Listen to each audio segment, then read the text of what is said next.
କାହାକୁ କନ୍ଦେଇବା ଆଗରୁ ସବୁବେଳେ ମନେ ରଖିବା ଆଖିର ଲୁହ ଅଭିଶାପ ଦିଏ। ଅତ୍ୟଧିକ କୌଣସି କିଛି ବି ଭଲ ନୁହେଁ, ଅତି ଶବ୍ଦଟା ହିଁ ଖରାପ।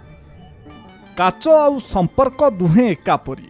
କାଚ କୌଣସି ଭୁଲ ପାଇଁ ଭାଙ୍ଗିଥାଏ, ଆଉ ସମ୍ପର୍କ ଭୁଲ ବୁଝାମଣା ଯୋଗୁଁ ଭାଙ୍ଗିଥାଏ। ସାଥିରେ ରହି ଯିଏ ଆମକୁ ଧୋକା ଦିଏ ତାଠାରୁ ବଡ଼ ଶତ୍ରୁ କେହି ନାହିଁ, ଏବଂ ଯିଏ ଆମ ମୁହଁ ଉପରେ ଆମର ଭୁଲ କହିଥାଏ ତାଠାରୁ ବଡ଼ ମିତ୍ର କେହି ନାହିଁ। ଜୀବନରେ କେବଳ ଦୁଇ ଜଣ ଲୋକ ଅସଫଳ ହୁଅନ୍ତି। ଜଣେ ସିଏ ଯିଏ କେବଳ ଚିନ୍ତା କରେ କିନ୍ତୁ କାର୍ଯ୍ୟ କରେ ନାହିଁ, ଆଉ ଜଣେ ସିଏ ଯିଏ ଚିନ୍ତା କରେ ନାହିଁ। ଅତୀତକୁ କେବେ ବି ଫେରାଇ ହୁଏ ନାହିଁ କି ଭବିଷ୍ୟତକୁ କେବେ ବି ପୂର୍ବାନୁମାନ କରିହୁଏ ନାହିଁ। ତଥାପି ମଣିଷ ବଞ୍ଚି ରହି ପ୍ରତ୍ୟେକ ମୁହୂର୍ତ୍ତରେ ଖୁସି ଚାହିଁଥାଏ। ଏହା ହିଁ ତ ଜୀବନ। ଅସମ୍ଭବକୁ ସମ୍ଭବ କରିବା ପାଇଁ ଯେତେବେଳେ ଜିଦ୍ଦି ବନିଯିବ ନା, ସେତେବେଳେ ଅସମ୍ଭବ ବି ତମ ନିକଟରେ ଆସି ହାର ମାନିକି ବସିବ।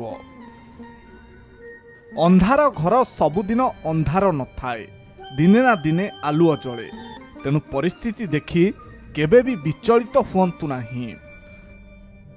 ଆଜିର ଦୁନିଆରେ ଏହି ରାଣ ନିୟମ ସବୁ ମିଛ ହୋଇଥାଏ, କାରଣ ସେ ହିଁ ସବୁଠୁ ଅଧିକ ରାଣ ଖାଇଥାଏ, ଯିଏ ସବୁଠୁ ଅଧିକ ମିଛ କହିଥାଏ।